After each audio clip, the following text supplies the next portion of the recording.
Dear Central family, this is Matt Woodson. I'm the Assistant Director of Student Ministries here at Central Pres. I wanted to spend a few minutes to dive deep into one of my favorite accounts of Jesus' earthly ministry. We'll be looking at a simple yet powerful story of Jesus eating breakfast with his disciples after he's been resurrected from the dead. We'll find this in John 21. It's not the most dramatic story of Jesus. In fact, that's actually one of the reasons why I like this story so much. It's so relatable. Everyone knows what it's like to be able to have a great meal with friends and family. So here's the condensed version of the story. Jesus has been crucified, raised from the dead, and has appeared to the disciples multiple times. This is actually the third time that he's appeared since Easter. The disciples are in a boat trying to catch fish and are unable to find any fish. Then they start talking to a man on the shore, and the man tells them to cast their nets to the other side. All of a sudden, they are able to reel in this huge haul of fish, bigger than they had ever seen in their entire lives. And they quickly realize that this person is no ordinary person. This is Jesus that they're talking to. Peter is so excited that he jumps out of the boat and starts swimming to shore because he thinks that he might be able to get to Jesus a little bit quicker if he's able to do that. Whenever they do get to the shore, they have breakfast. But this isn't any sort of Sunday brunch. This is actually the greatest meal that many of them will ever have in their lives. You see, a few days before this happened, Peter had failed Jesus in the time that he needed him the most. Jesus had been arrested, and Peter had been following closely behind him. People started to wonder, does this person know Jesus? And Peter denies knowing him 3 times. He instantly begins to feel a tremendous amount of guilt, shame, and failure. So it's actually really interesting that Jesus is still, interacting with Peter. It would be perfectly acceptable for Jesus to rebuke Peter for what he did, and even to take away his leadership position. But he does something different.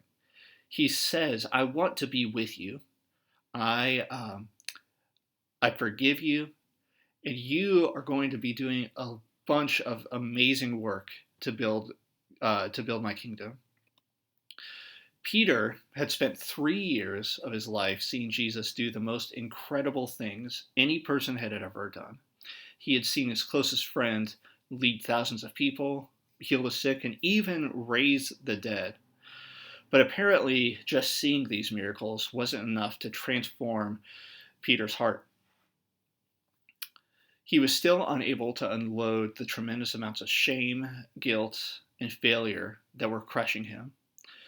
But this simple breakfast conversation on the beach was much more transformative than anything he had ever seen before, more life-changing than seeing Lazarus raised from the dead, or seeing his friend glow with divine light on the top of a mountain in the Transfiguration.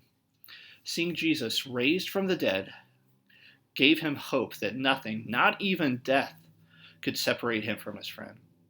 The grace that he received from Jesus was the only cure for his shame. Jesus' charge to take care of his sheep equipped him to go out and build God's kingdom in some of the most difficult circumstances. Now, here's why I love this story so much. Sometimes I believe that for Jesus to be at work in this world, I need to see enormous signs, broad, sweeping societal change, or supernatural phenomena. And Jesus certainly does work in these ways. But he works in even greater, but sometimes subtler ways. He gives us a new identity. He gives us a new family.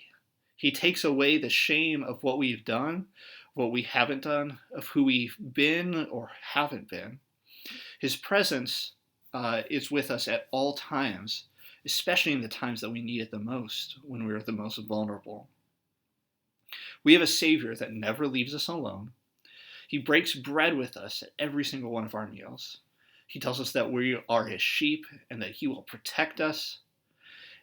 You don't need to do anything special to garner his attention.